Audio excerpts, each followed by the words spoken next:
Okay guys, welcome back to our channel.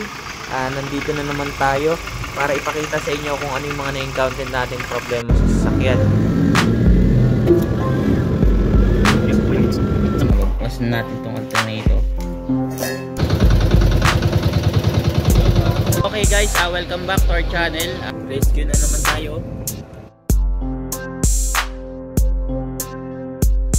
Bali ito, ang problema nga pala nito is Ford Ranger 2.0.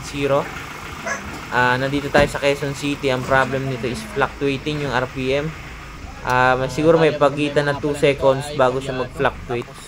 Ngayon, naka-check engine yan, and then dito sa scanning, check natin kung ano yung lalabas para ito yung maging basehan natin para sa pagto-troubleshoot kung ano yung naging main problem talaga.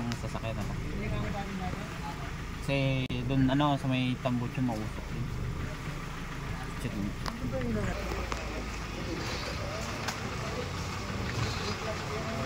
White smoke.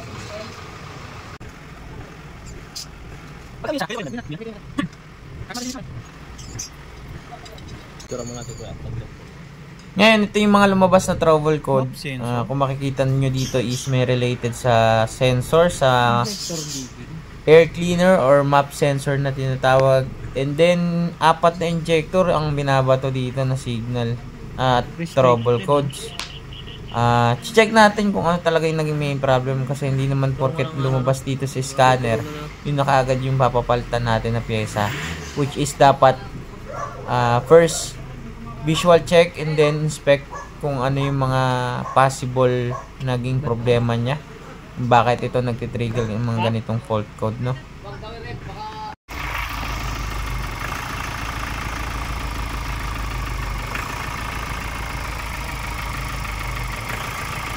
Wala po siyang sakit, dika lang. Yan, kung mapapakinggan nyo nga yung engine niya, talagang fluctuating yung RPM. Talagang hindi normal yung tunog niya, pati yung andar niya.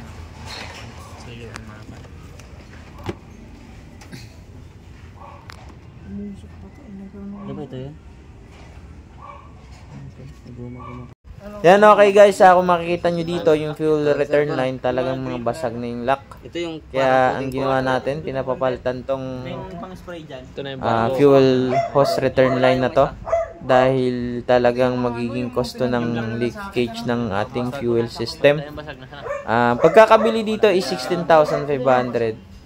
Talagang medyo mabigat din sa bulsa kahit ganitong mga hose lang ito. Then, pakita ko sa inyo itong injector. Chine-check natin kung okay naman.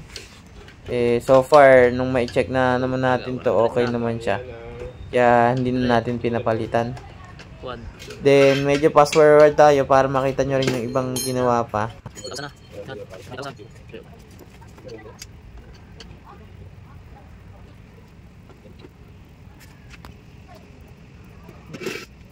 Isang kwan dito. Taklo mo ko muna ito. Ilang. Nung may kabit natin dito sa fuel system niya, dito talaga sa fuel rail, kita nyo, di ba, ang lakas ng buga at maganda yung buga naman ng ating injector. Kaya hindi na natin pinapalitan talaga. Then dito, kung mapapakinggan nyo, okay na yung takbo ng engine. Bali, talaga yung naging problem niya. Then may nilinisan din tayo, katulad ng map sensor, yung dalawang map sensor, yung MAP at MAF na madalas nagkakaroon ng dumi. Talagang nilinisan din talaga yun para maging maganda yung binabatong signal ng ating sensor. Yan, at salamat guys. Ito lang ang ating video for today. Okay naman. Yun lamang, at salamat guys, and please subscribe sa ating channel and please click the notification bell button para ma-update kayo sa mga susunod nating video. Salamat!